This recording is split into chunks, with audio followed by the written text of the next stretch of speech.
Welcome, lovelies. Welcome to the Indigo Rose Lounge. This is your host, Alyce Dylan. Today, we're going to carry on with the theme of love, but it's perhaps its shadow, and that is the sense of unloved. I know amongst the indigos and the sensitives, there are many of us, and I think all human beings have moments where we feel decidedly unloved. And that, to me, is from where I am now. I can't say always because I relate. There were times in my life where I too felt fundamentally unloved. We all go through that.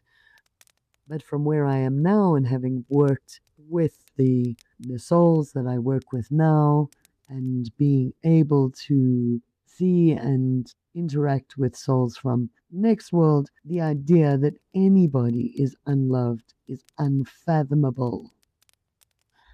But let's take other people or other souls out of the equation for a moment and let's look at love and access to love. And the bottom line is if we are relying on other fallible human beings or even other souls for love, then we are going to have times of disappointment and desert times, arid times, because love and fear is a dance, and humanity has been inundated with fear. It is a tool of control and manipulation, and a lot of humanity is drowning in the amount of fear that we are bathed in on a daily basis. You just have to go through any social media stream and look at all the fear, like what they call clickbait, is fear bait. Look at all the fear bait titles that you have to choose from. And really, where the best of ourselves, where the best in others, where our best life experience lies, is in the opposite, is in love. And so, our first real task in this life as humans, as souls living this human experience, is to love. Yes, and all the conjugations of love. We are here to love, to receive love, to give love, to stand in love, to embrace love.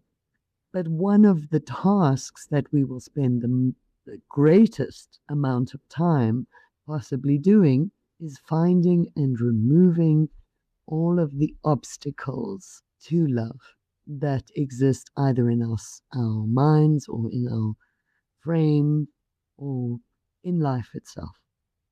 And so a lot of those are placed there in our mindset or in our psychological makeup by life experience, some of them by other people, our parents or people around us growing up or people who harmed us. And they leave obstacles to love in our path. And our job is to find ways to clear those obstacles, to remove them, to transcend the experience. And it's rather like plumbing, you know. You have plumbing in a whole house, water's flowing nicely, and somebody clogs up one of the drains. Now you've got to go and plumb the drain. Yeah? Life's a bit like that. Love flows in from source. We receive love. We fill ourselves up with love, ideally, and then we flow that love out to the world around us, nature, the people, everyone we encounter. We can. That's what's possible. But then this experience comes along, stranger danger, or I have a negative experience with a dog and now I don't love dogs anymore, and have a negative experience with, people on this side of the track, and so I don't love them anymore, and so on it goes. And there are obstacles that either people or experiences place in our way that dam up the flow of love, that prevent us either receiving love or giving love. And those are our job. That's our most significant job, is to really understand ourselves and where in us we're holding those obstacles to love. And clearing those obstacles is the most gratifying thing, because we find new ways to stand in the flow of love, to receive it, and to flow it out to others. And so in that is the healing work. That is the work of people like me, is to try to identify in people where the greatest resistance is to love, where the obstacles are to the flow of love in someone's mind, heart, body, and to clear those. And once love can flow again, once love activated again, then healing happens and all is well. All right. But still, there are moments when we feel unloved, and we will sit in a room and just feel like nobody loves me and feel all sorry for ourselves. And that's a real experience. It's not true, however.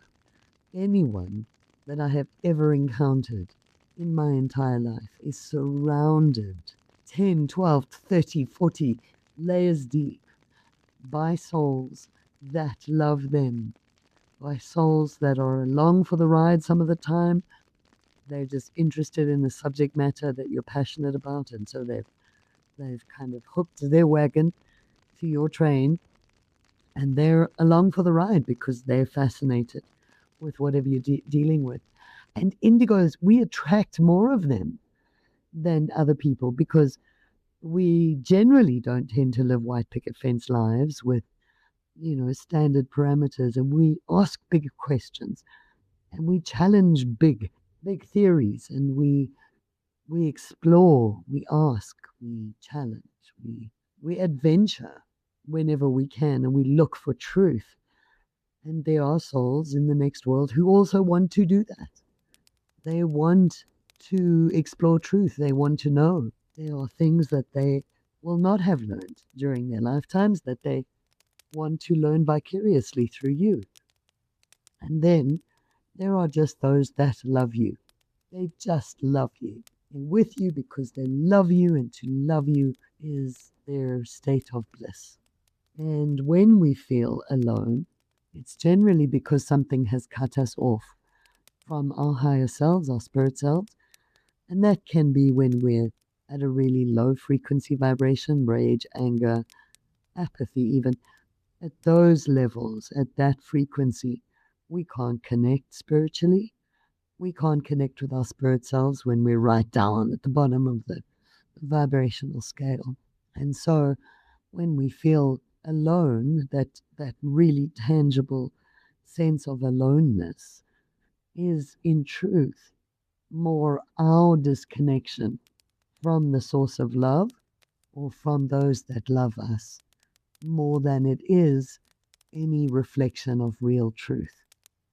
And all that you would need to do in order to reconnect with love and to begin receiving love again is to work your way back up that emotional scale. Because once you get up into contentment, joy, those areas, now you can reconnect. Now you can feel that you are surrounded by those that love you. And it's an adjustment to understand. No, they don't have eyes. They don't see you. So even if you're in your shower and you're surrounded by 100 souls, it's not creepy because they don't participate at this physical level. They're not looking at you, but you are thinking the frequencies that you are churning, those are visible too. So you can have conversations, you can ask questions, ask them for answers. Gosh, you can harness them. I mean, what have they got to do, right? You can harness them to achieve ends. You can say, guys, I really need to, I've got this big challenge here. Help me. And they're right there. They will do everything in their power to assist and support, guide, and uplift you.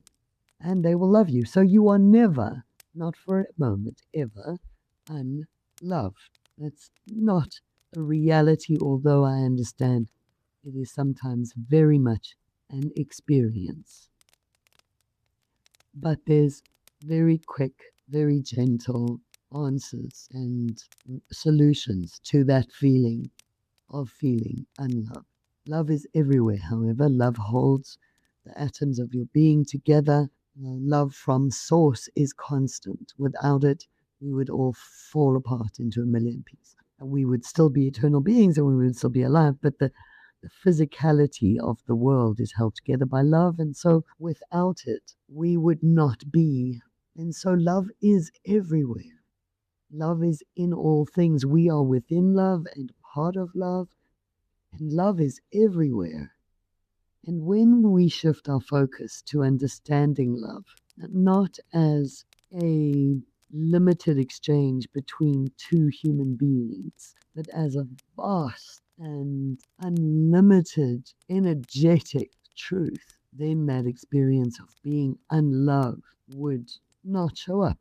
It couldn't. If you understand that you are surrounded by hundreds of souls in every moment, whose job it is just to love you and support you.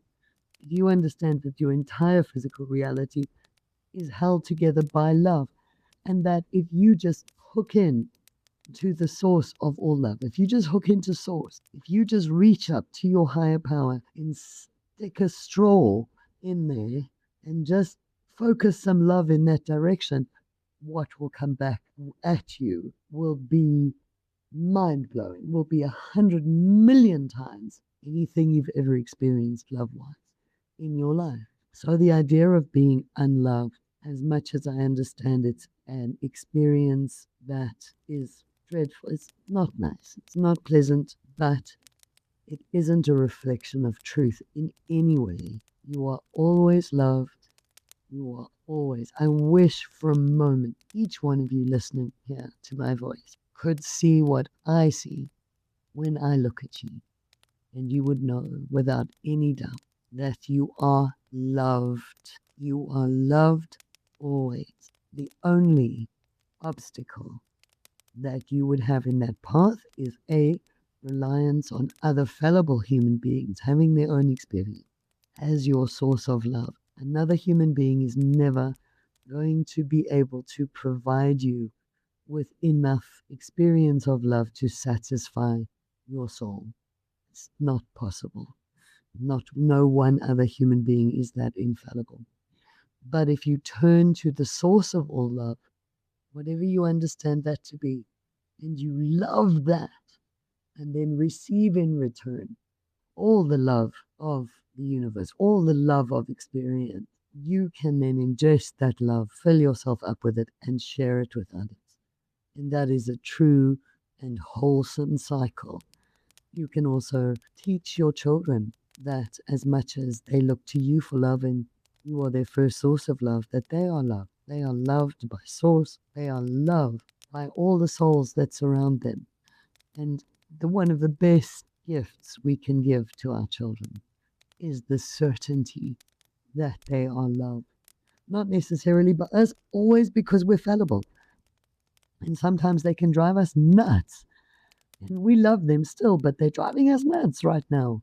But if they know for a fact that they are loved by Source, they are loved by the divine, by the universe, whatever it is you call that, and that they are surrounded by souls in the next world that love them, that will give them gift of confidence and certainty in life that will have unparalleled benefits in their own framework, in their own ecological makeup, and in their emotional confidence and stability. And then we can give ourselves the same gift as well. All right, darlings. So there it is. You are loved. You are loved. Know that. And love always.